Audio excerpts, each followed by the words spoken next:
তো এখন রাতের বেলা, এখন বাজছে 10:30, আর টিটু হচ্ছে রাতের ডিনার করছে। আর টিটুর রাতের ডিনারে আছে রুটি দুধ দিয়ে ভেজানো, আর একটা সবজি আছে সয়াবিন, চানা, আলু, মানে একটা তরকারি বানাই, সেটা হচ্ছে কাঁচা লঙ্কা দিয়ে।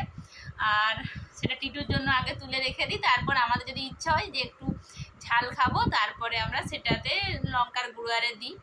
তো এই যে আমাদের মানে যেটা একটা সবজি বানাই সেটা হচ্ছে আমরা বাড়িতে সবাই খাই, সেটা টিটুও খাবে আর আমরাও খাবো সবাই মিলে, তাই তো?